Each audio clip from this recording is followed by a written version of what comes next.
Bom dia, gente. Vamos começar a nossa sessão plenária e, como fazemos tradicionalmente, vamos iniciar na manhã de sexta-feira, dedicar essa manhã de sexta-feira ao debate sobre conjuntura econômica. Nessa oportunidade, temos aqui a satisfação de ter a presença dos professores economistas Samuel Pessoa, da Fundação Getúlio Vargas, e João Siquissu, da UFRJ, que vão estar debatendo o tema ajuste fiscal, PEC 241 e renegociação da dívida dos estados. Esse é o nosso tema de debate nesta sessão. E eu passo a palavra ao conselheiro Rórida Duarte, que vai conduzir, que vai coordenar o debate.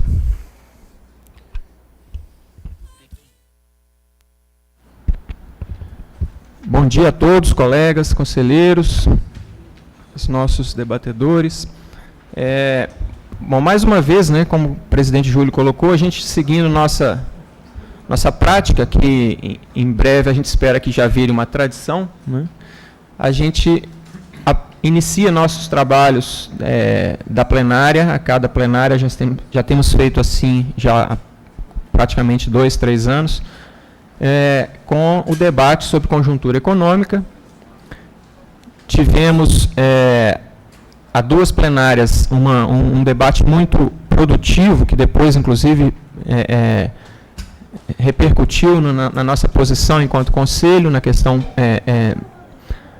àquela época, uma perspectiva de medidas no campo fiscal, e agora a gente tomou a decisão na Comissão de Política Econômica de propor esse debate em cima de uma questão mais objetiva, digamos assim, mais concreta, desse tema colocado hoje para a economia brasileira, a questão do ajuste fiscal.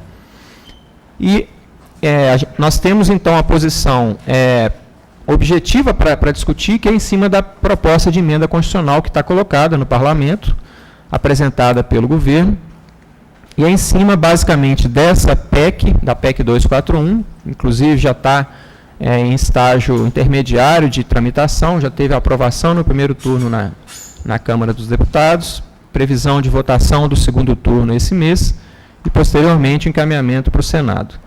Além da questão da PEC, que envolve aí a proposta de um novo regime fiscal, também a gente se propõe a discutir a questão federativa, né? Tem uma proposta, salvo engano, do conselheiro Eduardo, que a gente agregasse a discussão também da renegociação da dívida dos estados, que é a discussão do PLP, que também está colocado, já até no estágio mais avançado de discussão no Parlamento, já foi aprovado na Câmara e já foi para o Senado, que é o PLP 257. Quer dizer, em suma, nossa discussão permanece no tema fiscal, só que agora em cima de instrumentos e de propostas objetivas colocadas pelo governo, e que tem trazido tanto debate na sociedade. É um elemento que, sem dúvida alguma, vai mexer com a vida da sociedade como um todo, do cidadão, né, das empresas, e nada melhor do que os economistas para terem uma posição, a gente evitar se envolver numa discussão meramente ideológica e buscar, de fato,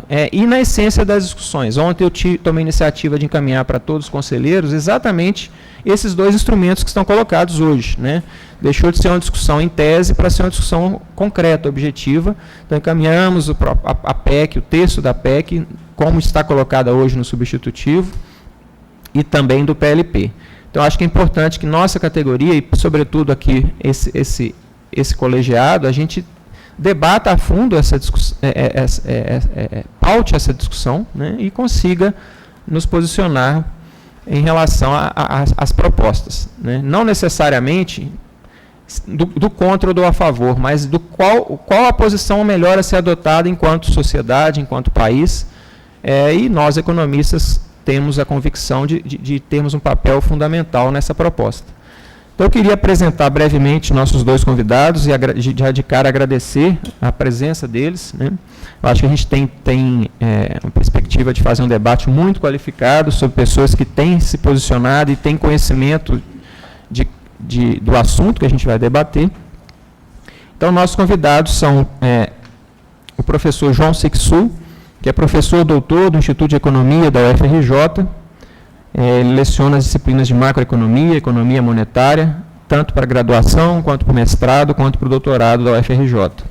Além de ser pesquisador nível 1 do CNPq, é autor e co-organizador de diversos livros, artigos em revistas científicas nacionais e internacionais, e tem toda a qualificação para contribuir para essa nossa discussão. E também é nosso convidado, economista Samuel Pessoa, que é sócio da consultoria Reliance, pesquisador associado do IBRE, da FGV, a formação como físico e mestrado em física e doutorado em economia pela USP, e é colunista da Folha de São Paulo. Eu queria agradecer a presença dos dois, e a nossa proposta é que cada um tenha inicialmente uma fala em torno de 40 minutos, tá certo?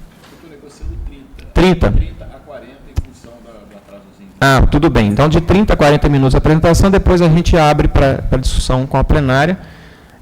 A gente está fazendo também a gravação do debate, está tendo a apresentação ao vivo também, né, Natália, na página do Facebook do Conselho. Então, eu queria inicialmente passar, acabou que a gente não acertou a sequência, né, da fala. Algum dos dois se prontifica a ser o primeiro a falar, ou a gente... Ordem alfabética. Então, João, por favor, pode iniciar. João é mais velho.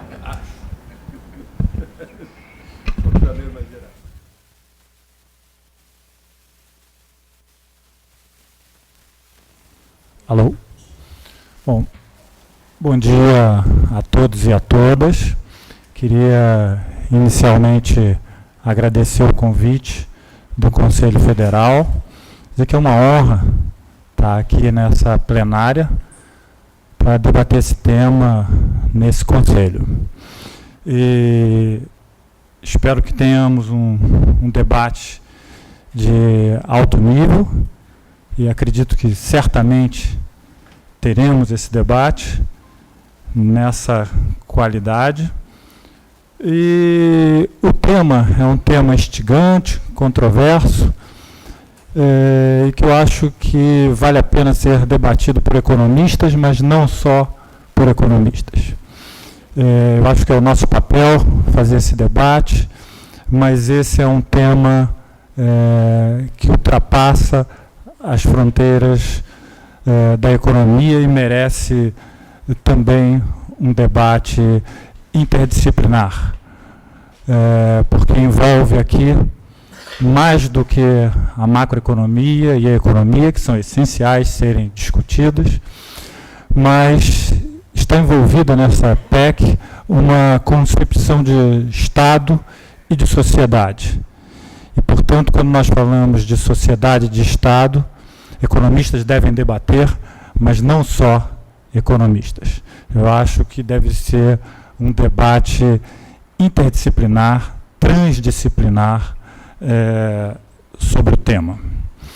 Bom, minha questão inicial é de que hoje nós vivemos no Brasil um clima construído, eu vou reafirmar e enfatizar a ideia de construído, de que nós vivemos uma grande crise fiscal, um enorme problema crônico, agudo, de muitos anos, e que nós chegamos a um limite de uma situação e que, portanto, são necessárias medidas drásticas. E as pessoas, na verdade, sem muito pensar, já admitem essa ideia como ponto de partida e já começam a pensar ali soluções drásticas, soluções do basta, chegou a hora. Eu acho que nós temos que refletir sobre esse diagnóstico com mais cautela. Temos que pensar se de fato nós vivemos, aqui do ponto de vista fiscal, se vivemos uma crise estrutural, ou seja, crônica, aguda, portanto, que permanece ao longo do tempo, ao longo de décadas, ou se existe outro diagnóstico. Eu gostaria de pensar o seguinte: nós, pegando aí o que aconteceu já neste século, o que nós temos tido é uma administração fiscal irresponsável e que causou problemas que aparentemente são insolúveis. Eu gostaria de levantar alguns números para reflexão. Entre 2003 e 2013, portanto 10, 11 anos, nós fizemos nesses anos uma média de superávit primário de 3%.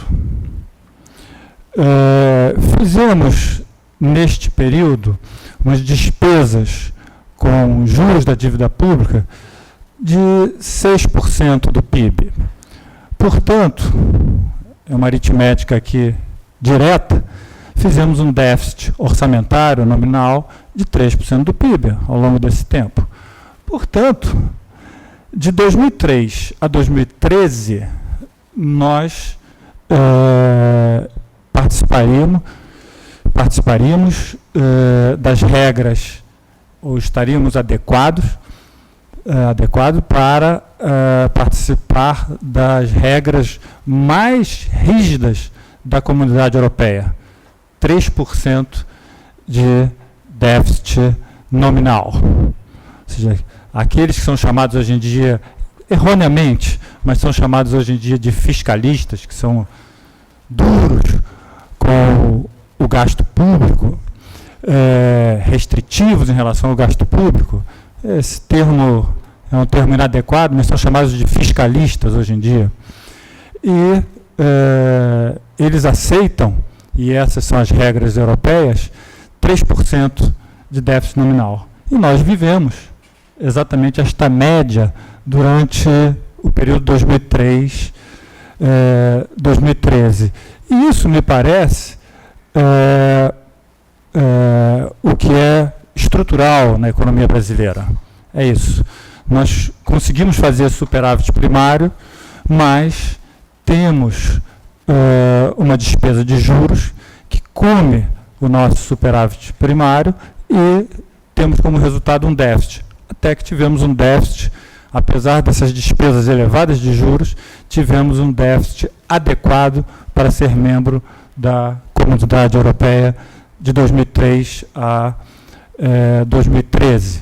Então, aí eu já diria que essa ideia de que nós temos um desequilíbrio fiscal estrutural que vem nos atropelando o desenvolvimento há décadas, eu colocaria aqui o primeiro questionamento e me colocaria na posição de que nós não temos este desequilíbrio que hoje se tornou um consenso para aqueles que não pensam exatamente sobre a nossa história e caem nos argumentos muito fortes e tendenciosos da conjuntura.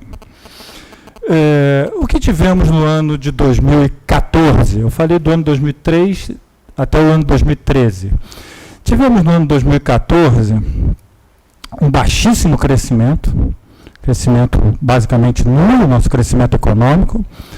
Nossas receitas caíram 3%, receitas públicas caíram 3% em termos reais. Fizemos um déficit primário pequeno, mas fizemos. Ou seja, depois de 11 anos fizemos um déficit primário e tivemos também despesas de juros no mesmo patamar. Mas, neste período, além da queda de receitas, se acumularam ao longo do tempo algumas políticas de desonerações que no ano de 2014 as desonerações foram superiores a 100 bilhões de reais.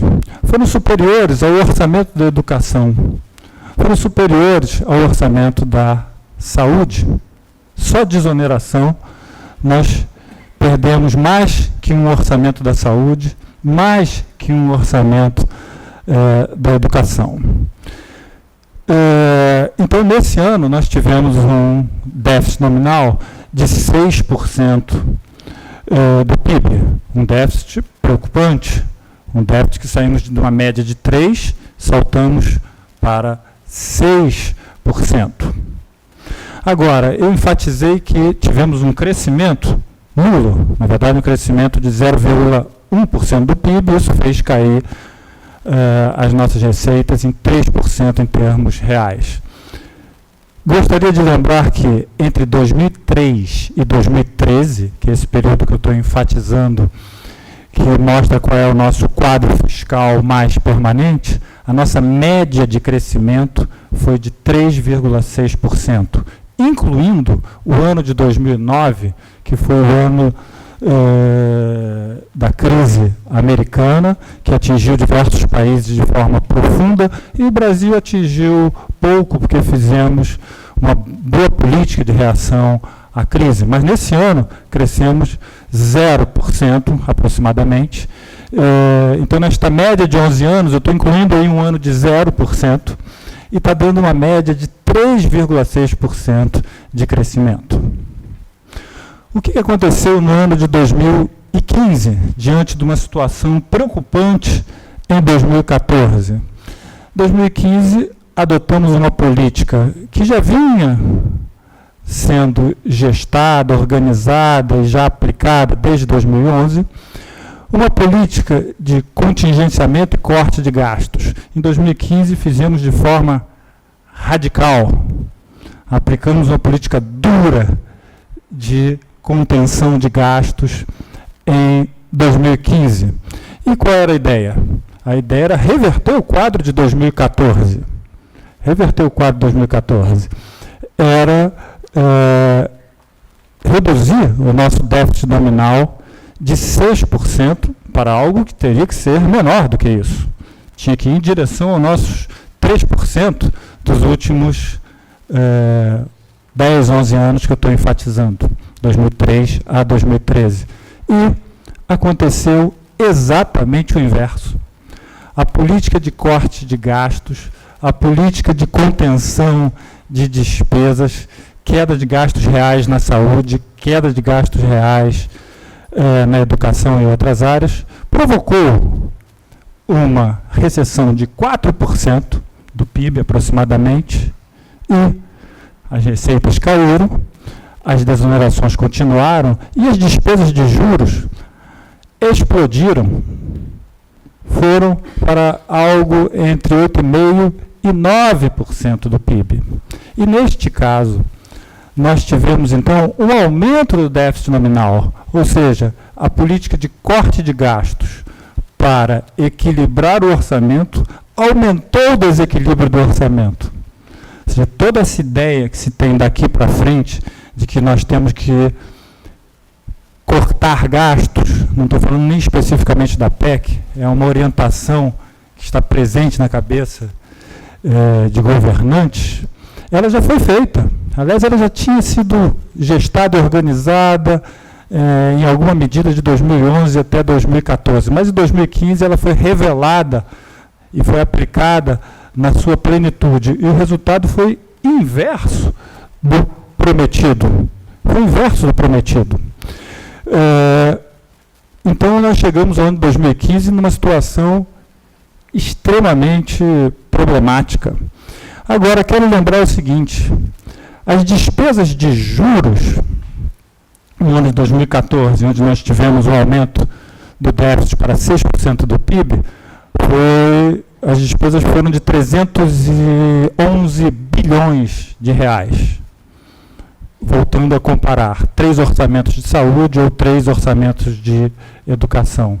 Em 2015, para resolver o problema fiscal, entre aspas, nós aumentamos as despesas de juros de 311 para 500 bilhões. De um ano para o outro, aumentamos 190 bilhões de despesas de juros. O resultado foi um déficit nominal de 10% do PIB. E diante deste quadro, que me parece o mais assim, revelador do que eu tenho para descrever dos últimos tempos, se propõe, então, como solução para o equilíbrio fiscal permanente, duradouro, uma PEC. Uma PEC, nós falamos assim, PEC, mas é bom descrever o que é PEC. Uma proposta de emenda constitucional, é colocar na Constituição do país uma regra de gastos públicos. Algo inédito, se colocar na Constituição do país uma regra de gastos públicos. Vinculado, agora essa é a parte que eu considero mais, eu diria, para mim, candente, importante. Gastos públicos vinculados ao IPCA do ano anterior. IPCA quer dizer Índice de Preço ao Consumidor. Então, amplo. Índice de Preço ao Consumidor, que é o chuchu, a cebola, a banana, etc., esses preços vão nortear os gastos do governo no ano posterior para comprar vacina, construir ferrovia, pagar bolsas do CNPq, ou seja, quando o preço do chuchu cai, nós cortamos no ano seguinte bolsas do CNPq. Caricaturando, a situação é esta.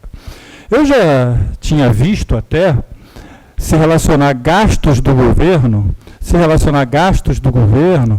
com receitas, gastos do governo com proporção do PIB, agora com preços ao consumidor do ano anterior, é realmente muita criatividade negativa posta numa proposta que vai para a Constituição.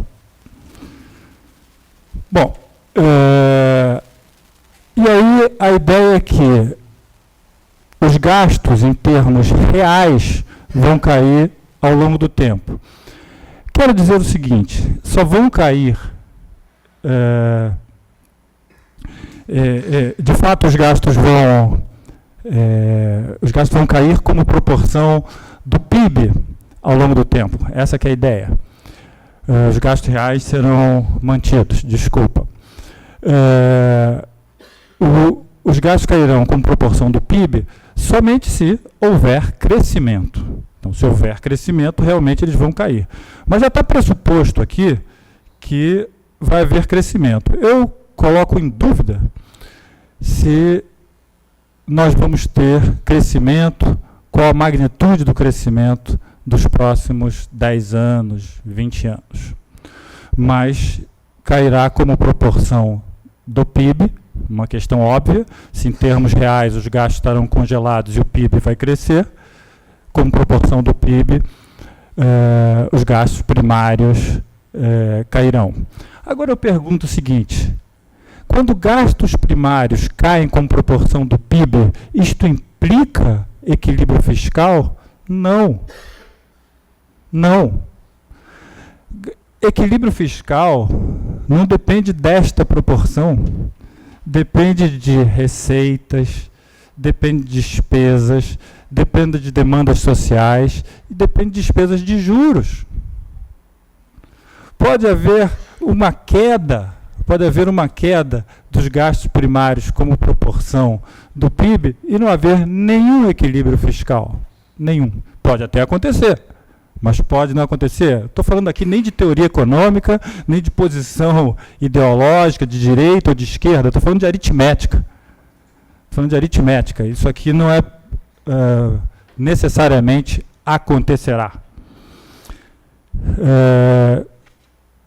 O que eu acho que o que é de importante, que vale a pena ressaltar aqui, é que é o seguinte: gastos reais primários, quando sobem ou quando caem, não necessariamente pioram ou melhoram a vida do cidadão.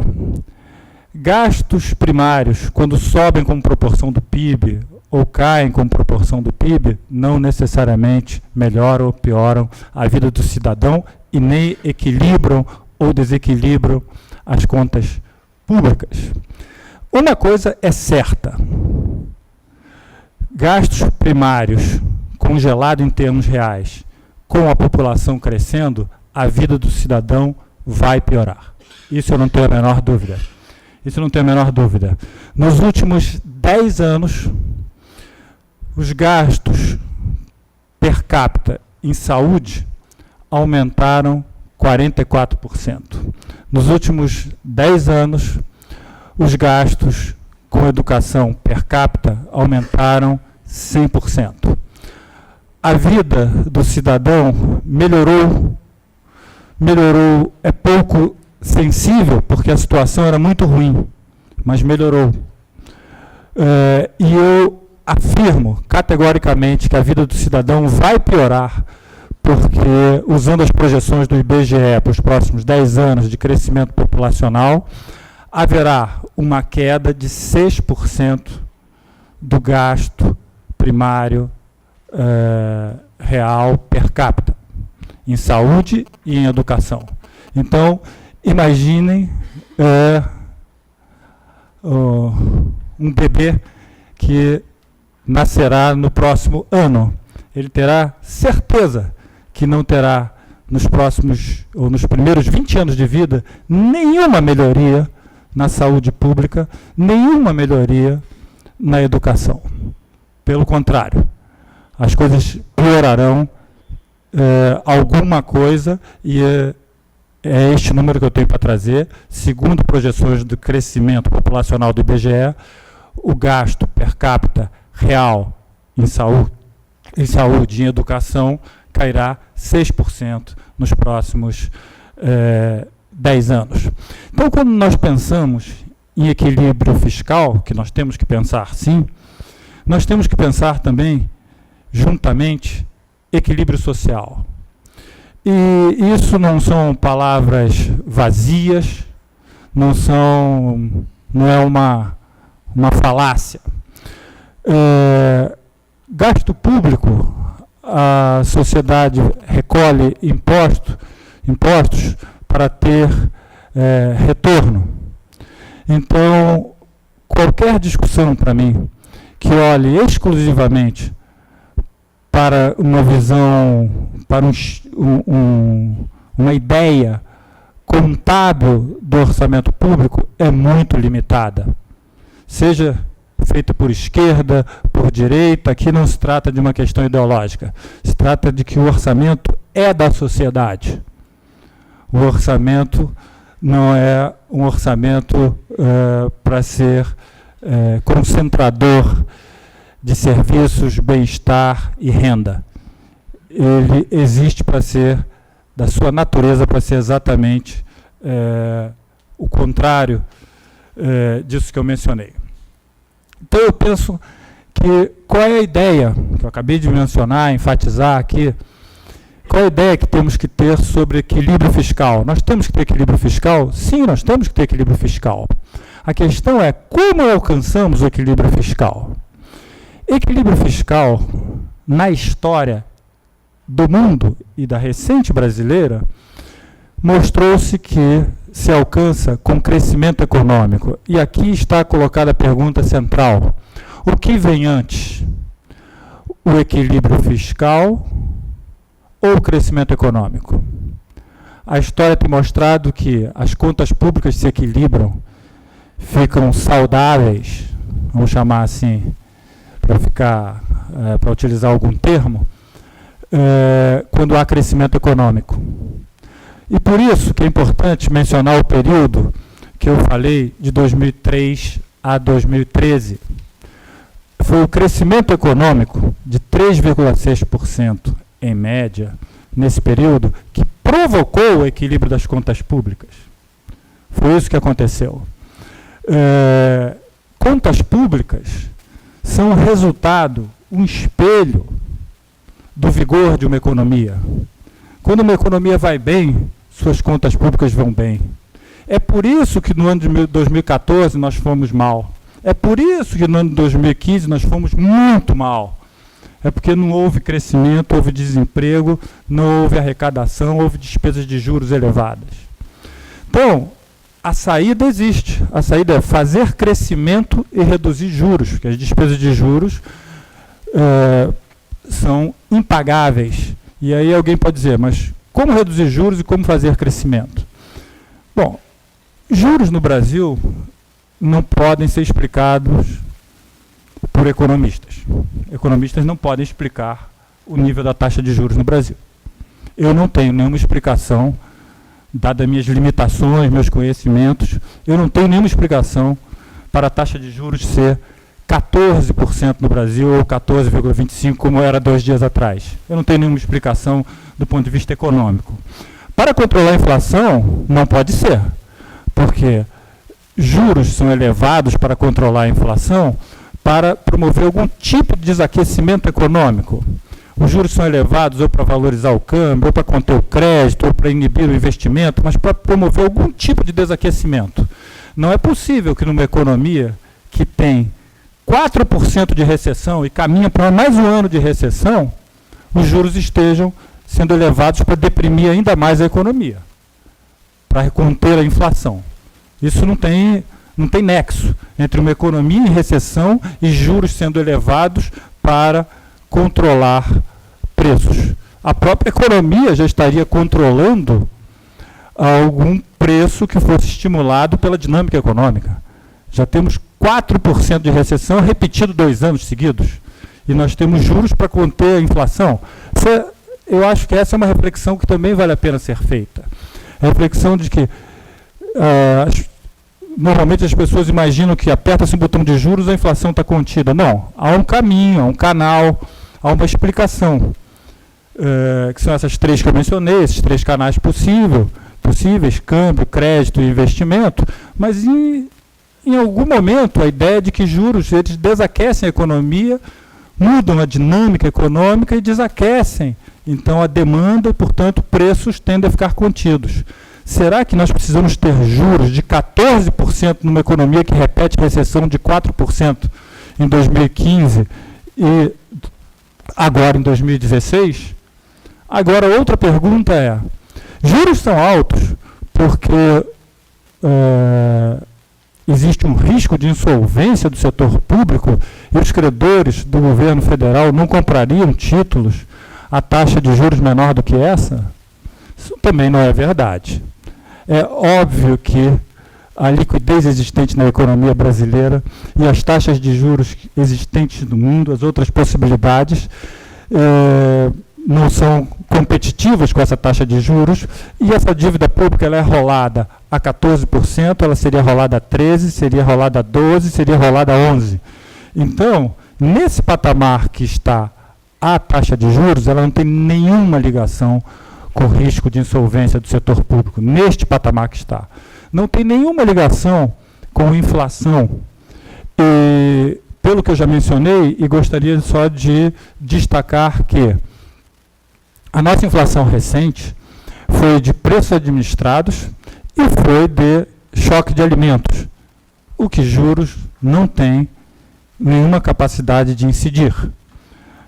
Pode incidir, segundo o presidente do Banco Central, que eu tenho acompanhado as suas audiências públicas, em efeitos secundários da inflação. Mas será que nós temos que gastar 500 bilhões para combater efeitos secundários, que eu duvido, mas ainda assim eu gostaria de questionar essa afirmação, 500 bilhões para combater efeitos secundários da inflação? Ou é melhor deixar os efeitos secundários existirem? Do meu ponto de vista, não existem, mas eu estou usando o argumento que é publicizado pelo presidente do Banco Central, que os juros são para combater os efeitos secundários dos preços administrados e dos choques climáticos que provocam variação de preços de alimentos. Então, eu penso que é possível abaixar a taxa de juros e não consigo explicar, do ponto de vista econômico, este patamar que aí está de juros. Só percebo que eles fazem uma enorme transferência de renda na sociedade, de toda a sociedade para aqueles que detêm títulos da dívida pública. E são despesas extraordinárias. São despesas extraordinárias. Como eu mencionei, a Previdência Social está muito na berlinda, seu orçamento é de 500 bilhões. As despesas de juros também são de 500 bilhões. Então, é isso que eu percebo com juros, e, portanto, isso é uma questão que, além da constatação de uma enorme transferência de renda, o seu patamar eu não consigo explicar como economista. Mas acho que sociólogos, cientistas políticos, pesquisadores de outras áreas podem explicar melhor o patamar de taxa de juros no Brasil. Nós podemos fazer crescimento, então os juros nós podemos abaixar. E nós podemos fazer crescimento econômico? Podemos. Eu não quero nem entrar aqui agora, nesse momento, numa discussão sobre reforma tributária, que o sistema tributário no Brasil é extremamente regressivo e poderia, mudando esse sistema para um sistema progressivo, ele poderia financiar o crescimento econômico e o desenvolvimento, que é mais importante do que crescimento econômico. Mas não quero nem mencionar isso, porque isso não há a menor chance de acontecer, dada a composição do Congresso, em curto espaço de tempo. Mas eu diria o seguinte: baixa os juros, que vamos ter espaço fiscal. Baixa os juros, que nós vamos ter espaço fiscal. Vejam só, o aumento da despesa de juros de 2014 para 2015 foi de 190 bilhões. Se tivesse mantido a mesma despesa de juros, ou tivesse aumentado um pouco a despesa de juros, nós teríamos aí mais de 100 bilhões para financiar o crescimento econômico. Então, a fórmula me parece que é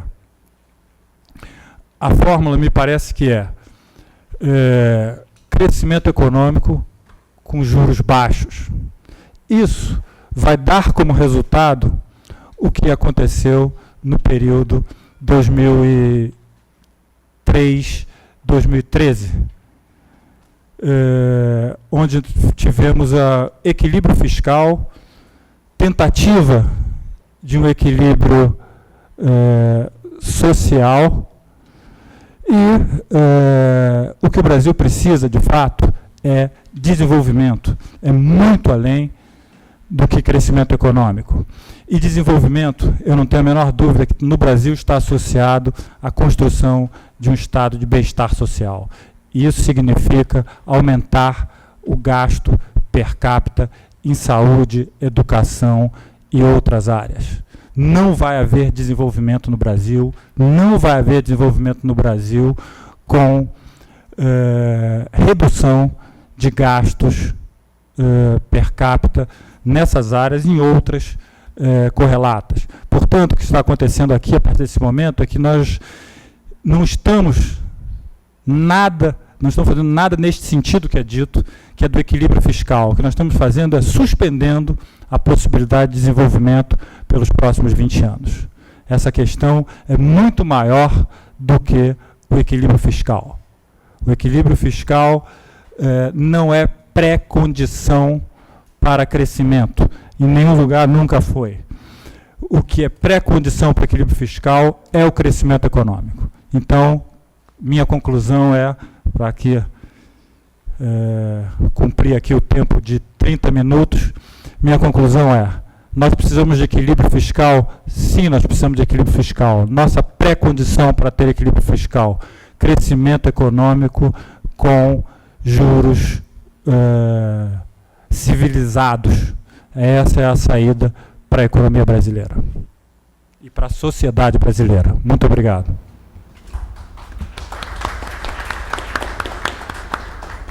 Obrigado, João. Já passo a palavra para o Samuel. Obrigado vocês pelo convite.